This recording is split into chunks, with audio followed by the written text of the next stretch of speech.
전 세계가 아직도 중국산 드론에 기대고 있을 때 한국군은 완전히 다른 길을 선택했습니다. 한국은 중국산에 묶였던 군사 드론 체계를 스스로 끊어내고 전 병력을 드론 전사로 바꾸는 아시아 최초의 군대로 재탄생하고 있습니다. 바로 50만 드론 부대로 일컫는 새로운 드론으로 공격과 정찰과 감시까지 이어지는 새로운 군 전력을 증강시키고 있습니다. 이는 군대 하나에 드론 하나가 아니라 한국군 전체가 거대한 드론 군단으로 변하는 수준이고, 그 기반을 전부 한국 기술로 채우겠다는 선언은 세계 어느 나라에서도 시도하지 못한 전력 대전환입니다. 이 흐름은 단순한 전력 증강이 아니라 한국군이 전장을 주도하는 강군으로 재편되는 역사적 순간이라 할 수 있습니다. 그동안 알려진 사실만으로도 중국산 드론은 전장에서 수치로 확인된 취약점이 뚜렷합니다. 우크라이나 전선에서 DJI 드론의 전자전 교란 피격률이 평균 45%로 서방계 18% 대비 2배 이상 높았고, 혹한기 배터리 출력은 영하 10도 기준 62%까지 떨어져 임무 실패율이 31%로 집계됐습니다. GPS 재밍 상황에서는 경로 이탈률이 28%에 달해 군사용으로는 안정성이 크게 떨어진다는 평가가 나왔습니다. 한국군이 중국과의 기술 연결고리를 스스로 끊어낸 순간은 해외 군사 전문가들에게 사실상 전장 패러다임이 바뀌는 신호탄으로 받아들여졌습니다. 그도 그럴 것이 군사용 드론으로 사용할 수 있는 선택지가 사실상 미국산과 중국산밖에 없었던 것이 그동안의 현실이었습니다. 하지만 해외 언론은 한국의 결단에 대해 크게 놀라워하고 있습니다. 포린폴리시와 재팬디펜스 리뷰는 전 세계 상용 드론의 약 70%를 장악한 중국 DJI의 영향력에서 벗어나 50만 드론 전사 체계를 구축하는 국가는 한국이 유일하다고 평가했습니다. 특히 한국군이 상용 드론 조달 단가를 170만원에서 260만원으로 과감히 높이며 GPS와 모터와 배터리와 보안 모듈 등 핵심 부품 6종을 전면 국산화한 결정은 다른 어느 나라에서도 찾아보기 힘든 선택입니다. 이 결정이 중요한 이유는 정량 데이터로 즉시 드러납니다. 중국산 배터리 교체 주기가 평균 150회인데 한국형은 250회 이상을 보장해 실전 투입 가능 횟수가 약 1.6배 증가합니다. GPS 재밍 저항력은 중국 대비 약 3배 높아지고 모터 추력 효율도 10% 이상 우위라 전장이 교란될수록 성능 차이는 더 벌어집니다. 해외 분석가들은 이 수치가 곧 전장 생존성과 감시 범위로 이어진다며 한국형 드론의 실전 정보 확보량이 중국산 대비 최대 2배까지 증가할 수 있다고 평가합니다. 한국군의 구조적 변화는 여기에 그치지 않습니다. 미국 육군이 아직 분대가 아니라 소대 단위 중심으로 드론을 운용하고 일본 자위대의 분대 배치율은 20%에도 못 미치지만 한국군의 분대 1만 1265개인데 여기 모두에 드론을 배치하는 계획을 예산으로 현실화했습니다. 이런 구조 자체가 전 세계에서 보기 힘든 수준이며 23개 드론 교육 센터를 기반으로 연간 수십만 명을 순환 교육하면 50만 드론 전사가 단순한 구호가 아니라 실제 전투 개념으로 체화됩니다. 군사 전문가들은 한국형 모델을 중국의 저가 물량전도 아니고 미국의 초고가 정밀전도 아닌 실제 전장을 지배할 수 있는 최적 설계라고 분석합니다. 초기 가격만 보면 비싸 보이지만 수명 주기와 생존성, 정보량, 정비 비용을 합산하면 한국형 드론의 전투 가치는 중국산의 2배를 넘는다는 평가도 나옵니다. 결국 한국군은 드론전의 룰을 따라가는 국가가 아니라 직접 새로 쓰는 국가가 되고 있고, 이 변화가 아시아 전력 균형을 뒤흔드는 새로운 기준으로 자리 잡고 있습니다.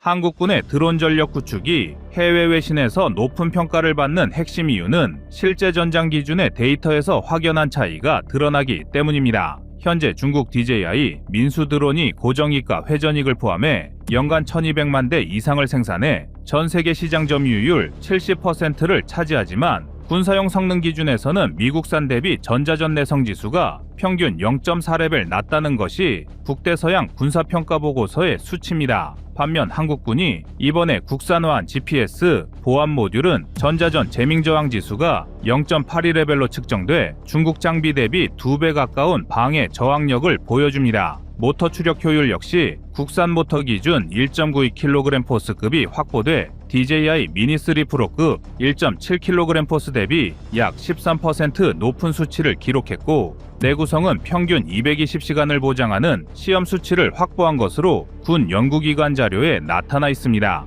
배터리도 국내 업체 사셀 기반 6200mAh 시 제품 기준 혹한기 출력 유지율이 85%로 DJI 표준 배터리 68%보다 17% 높게 나타났습니다. 한국이 이 데이터를 기반으로 군대급 상용 드론 1만 1265대를 배치하게 되면 초동 정찰 범위가 기존 육안 대비 6배 확장되고 실시간 열영상 정보 확보율이 28%에서 74%까지 증가하는 구조가 만들어집니다. 미국 육군 기준 분대급 드론 보급률은 42%이고 일본 자위대는 19% 수준이지만 한국은 최초 구성 단계부터 100%를 목표치로 잡아 추진하는 만큼 실제 전장 감시 밀도는 주변국 대비 최소 2배 이상 높아지는 결과가 예상됩니다. 여기에 공격형 드론 전력도 병행되는데 국산 소형 자폭형 드론의 탄두 중량 1.5kg 기준 구조물 관통력은 20cm 콘크리트급으로 우크라이나 전장에서 쓰인 FPV 자폭형 대비 1.3배 수준입니다. 이 수치가 한국군의 표적 타격 신뢰도 향상으로 이어지고 전체 대대급 화력의 반응 시간이 평균 21초 단축된다는 평가도 나오고 있습니다.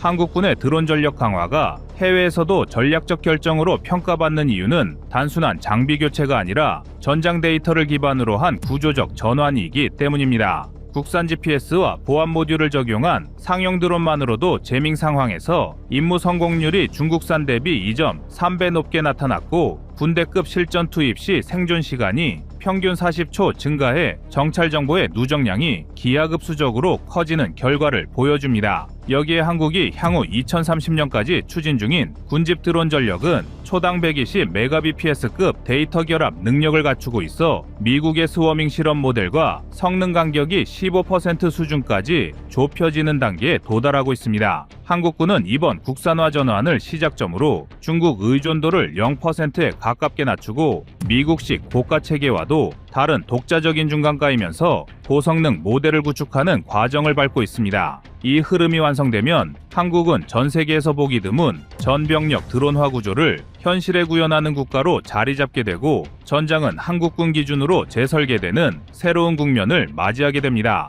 국내 언론도 이번 변화를 한국 방위력의 방향을 통째로 바꾸는 전환점으로 짚었습니다. 한국경제와 서울경제는 드론 단가를 260만 원으로 높인 결정이 중국산 중심이던 공급망을 흔드는 수준이라며 배터리, GPS, 프레임까지 국내 생산 기반이 확보되면서 군이 산업 성장의 핵심축이 되는 구조가 열렸다고 분석했습니다. 해외 외신이 더 주목한 건 한국이 드론전의 핵심을 정확히 파악했다는 점입니다. 세계 대부분이 중국산 저가 드론과 미국식 고가 군용 드론 사이에서 갈팡질팡하는 동안 한국은 처음부터 자립형 전력 구조를 택했고 대량 투입과 전장 생존성을 동시에 강화하는 방향으로 체계를 재설계했습니다. 중국산 배터리의 150회 교체 수명은 실전에서 제약이 컸지만 한국산은 250회 이상, 혹한기 성능 유지율도 85%라 중국산 68%와 비교하면 전투 지속 능력이 완전히 다릅니다. GPS 신호 유지율은 중국 대비 약 3배 높고 모터 추력 안정성도 10% 이상 우위라 같은 크기의 드론이라도 실전 성능은 전혀 다른 수준입니다.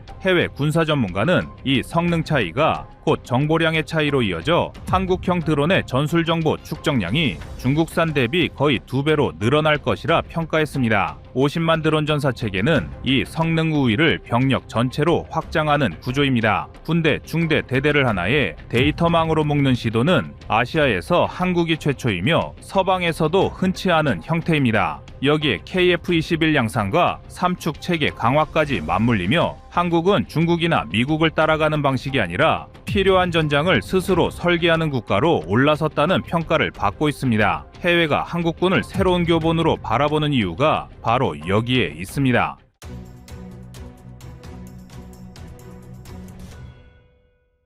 다음은 25년 5월 1일 한국 보잉 굴복시키다 영상입니다.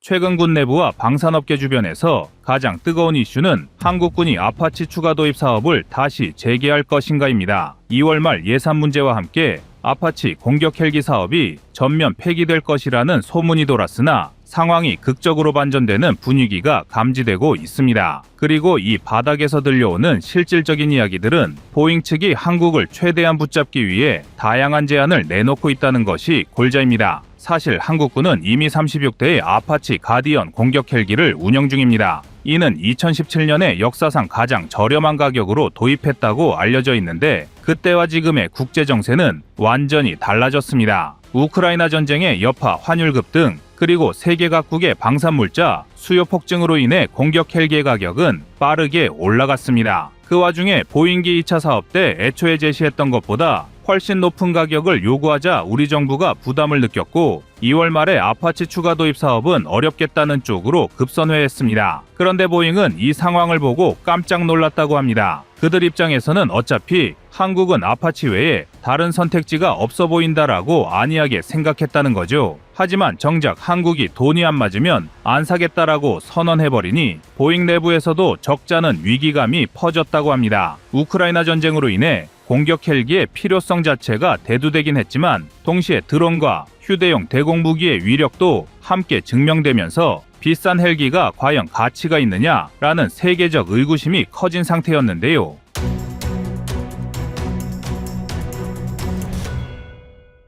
보잉이 놓칠 수 없는 또 하나의 이유는 한국이 그동안 대규모 공격 헬기 운용을 통해 아파치의 해외 홍보에 큰 기여를 했다는 점입니다. 전 세계에서 아파치를 70대 이상 단숨에 구매하는 국가는 극히 드뭅니다. 폴란드가 최근 46대를 주문했지만 한국도 당초 70대를 목표로 잡고 있었기 때문에 보잉 입장에서 한국은 상징적인 의미였습니다. 그런데 만약 한국이 공격 헬기 무용론에 동의한다는 식으로 전 세계에 메시지를 던지면 보잉의 수출 판로에 악영향이 불가피합니다. 당연히 수요가 줄어들면 자연스럽게 생산 라인 규모도 줄고 가격 경쟁력은 더 떨어지게 되니 보잉기 한국 시장을 절대 놓칠 수 없다는 결론에 도달한 것이죠. 그리고 여기에 더해진 것이 육군 항공학교에서 주최한 세미나에서 보잉이 대대적으로 홍보에 나섰다는 소식입니다. 거기서 보잉은 한국이 원하는 대로 사업비를 맞출 용의가 있고 최신형 아파치 버전 6.5를 미국군보다 먼저 넘겨줄 수도 있다라고 파격 제안을 했다고 알려졌습니다. 이쯤 되면 예산 문제만 해결되면 한국이 다시 2차 사업으로 36대 혹은 그 이상을 들여오는 거 아니냐라는 말이 나올 법도 하죠. 그럼 보잉이 제시한 금액적인 메리트를 차치하고 한국의 특수한 안보 환경을 생각해 보겠습니다. 북한은 산악 지형이 많은 한반도 지형적 특성을 활용해 땅굴같이 은밀하게 침투하는 것을 노리며 대규모 특수부대를 운용합니다. 육군 입장에서는 야간 침투와 적 후방 교란,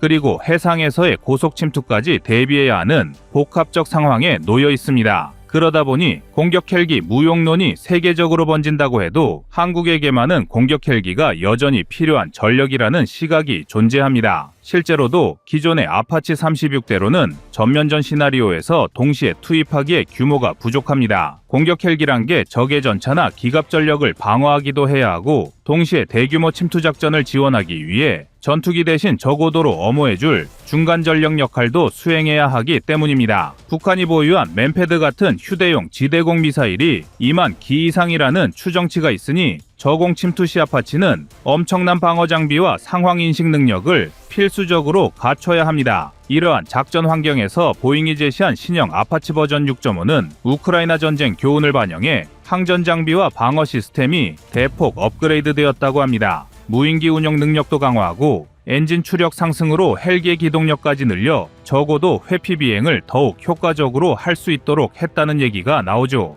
만약 한국이 이 신형 사양을 도입한다면 미 육군보다 먼저 6.5 버전을 받을 수도 있다고 하니 보잉으로서는 정말 자신들이 내놓을 수 있는 최상급 조건을 꺼내놓은 셈입니다. 그런데 여기에는 공개되지 않은 흥미로운 개발 비화가 하나 있습니다. 사실 보잉 내부에서는 아파치의 차세대 업그레이드를 2025년 이후로 미루려던 의견이 강했다고 합니다. 미 육군 역시 현재 운영 중인 아파치를 2060년까지 단계적으로 개량해 쓰겠다는 계획이어서 일시에 대규모 업그레이드를 시행하는 것보다는 예산과 일정 면에서 분산이 낫다는 판단이 있었습니다. 하지만 한국이 아파치를 대량 구매해주면 즉시 신형 버전 생산에 착수해도 손해가 없을 정도의 규모의 경제를 맞출 수 있다는 계산이 나왔다고 합니다. 이 말인즉슨 한국이 투자를 해주면 보잉은 미국보다 먼저 신형 개량형 양산에 들어가도 비용 부담이 크지 않다는 것이죠. 그래서 이번에 한국을 대상으로 버전 6.5를 조기에 출시하겠다라는 초강수를 둔 이유가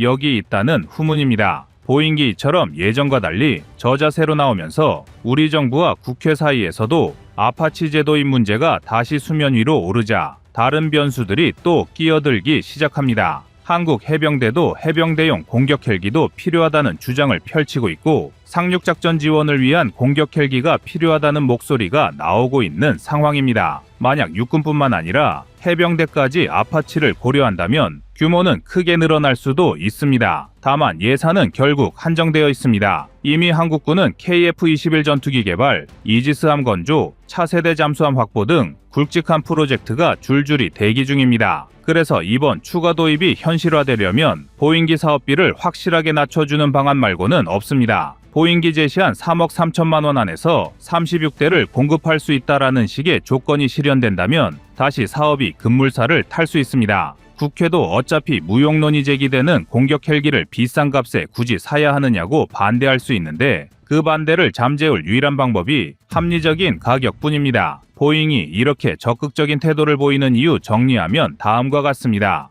첫째, 한국만큼 대량 구매해줄 만한 잠재 고객은 드물다. 둘째, 한국이 만약 아파치를 버리면 그 메시지는 세계적으로 공격 헬기의 가치는 낮아졌다라는 사실상의 인증이나 다름없다. 셋째, 폴란드의 대규모 주문으로 숨통을 트이긴 했지만 폴란드 하나만으로는 안정된 생산 체계를 유지하기에 부족하다. 마지막으로 한국의 신형 아파치를 우선 공급해주면 향후 개량 사업에서 나올 수익, 그리고 추가 부품 공급과 정비 계약에서 얻는 이익이 막대하다. 이런 장기적 이익까지 고려하면 지금 조금 손해를 보더라도 한국 시장을 유지하는 게 훨씬 낫다는 결론이 보잉 내부에서 이미 난 셈입니다. 그리고 이 모든 계산의 기반에는 한국이 분명히 공격 헬기가 필요한 안보 환경에 놓여 있다는 인식이 깔려 있습니다. 북한이 맨패드를 대량 보유하고 있어 위험성이 크다는 사실은 변함이 없지만 동시에 한국군이 치밀한 야간 침투 작전으로 북한 지역 깊숙이 들어갈 때는 공격 헬기의 화력과 기동력이 필수적이라는 판단도 분명합니다. 무엇보다 서해 5도와 같은 섬 지역 방어에 공격 헬기가 큰 역할을 해왔다는 실무자들의 평가도 무시할 수 없습니다. 이제 마지막으로 실제로 이 사업이 부활할 경우 향후 어떤 시나리오가 펼쳐질지 전망해 보겠습니다. 가장 먼저 예상되는 건 보잉이 조건 없이 사업비를 낮추겠다는 구체적 계약안을 들고 나올 가능성이 높다는 점입니다. 그리고 한국은 사업 재개 소식을 공식화하는 시점에 맞춰 한국의 전장 환경에는 여전히 공격 헬기가 필요하다라는 메시지를 재확인할 겁니다. 그렇게 되면 방위사업청, 국방부, 국회가 차례로 예산안을 검토하고 별다른 반대가 없다면 사업이 탄력을 받을 것입니다. 흥미로운 점은 만약 신형 아파치가 도입된다면 한국이 세계에서 가장 먼저 버전 6.5 사양을 실전 배치하는 나라가 될 수도 있다는 겁니다. 이 경우 해외 언론들도 한국군이 다시 한번 최첨단 장비를 세계 최초로 도입했다라며 주목할 가능성이 큽니다. 보잉 입장에서는 이를 홍보 소재로 활용해 다른 국가의 아파치를 팔 때 한국도 쓰고 있는 최신형 모델이라는 점을 강조할 수 있으니 그야말로 윈윈 전략이 될 전망입니다. 그러나 이는 어디까지나 가격 문제가 해결되어야 한다는 전제를 달고 있습니다. 만약 보잉기 각종 기술 이전이나 무인기 통합 운영 등 추가 옵션에서 한국 측이 만족할 만한 수준을 내놓지 못한다면 다시 협상은 교착 상태에 빠질 수도 있습니다. 이 바닥에서는 마지막까지 결과를 지켜봐야 한다는 말이 있듯이 정세가 하루아침에 바뀌는 경우가 많기 때문인데요. 결론적으로 한국 정부 입장에서는 선택지가 넓지 않습니다. 육군이 추구하는 대규모 침투 및 기계화 부대 지원 작전에 최적화된 공격 헬기는 사실상 아파치가 유일한 대안이기 때문입니다. 서유럽의 타이거 헬기나 다른 대안도 있긴 하지만 이미 한국군이 아파치 운영 경험을 축적한 상황이라 호환성과 운영 효율을 감안하면 보잉 쪽이 계속 유리합니다. 결국 보잉이 원하든 원치 않든 한국이 예산 테이블에 놓은 액수 안에서 사업을 진행하는 방향으로 흘러갈 것이라는 전망이 매우 힘을 얻고 있습니다. 정리하자면 보잉이 과거에는 고압적 태도에서 이제는 사정하는 태도로 바뀌게 된 것입니다. 한국이라는 대형 고객을 잃으면 아파치 공격 헬기 시장 전체가 흔들리고 이는 곧 보잉의 방산 부문에도 악영향을 준다는 절박함입니다. 우크라이나 전쟁으로 시작된 전 세계적인 군비 경쟁 속에서 공격 헬기의 명성은 다소 약해졌고 새로운 무기 체계에 대한 수요도 점점 늘고 있습니다. 그래서 보잉은 한국의 최신형 기체를 싸게 줄 뿐만 아니라 무인기까지 통합 운영 가능하도록 길을 열겠다라며 전보다 훨씬 유화된 태도로 협상에 임하고 있는 것이죠. 그리고 한국군도 이 기회에 가격을 제대로 깎고 우리가 원하는 사양을 모두 얻어내자라는 마음이어서 결국 양측 모두 최적의 결과를 얻기 위해 전략적 협상을 진행 중이라고 볼 수 있겠습니다. 오늘의 결론은 분명합니다. 아파치 공격 헬기 추가 도입은 다시 추진될 가능성이 높고 보잉은 한국에게 실질적인 굴욕 할인과 조기 납품이라는 카드를 꺼내들면서라도 이 사업을 사수하려고 할 것입니다. 그리고 한국군은 이를 활용해 미래 전장 환경에 맞춰 공격 헬기 전력을 한층 더 강화하려 노력할 것입니다. 과연 실제 계약까지 이어질지 그리고 어떤 대당 가격에 도입될 것인지 앞으로도 관심이 집중될 전망입니다.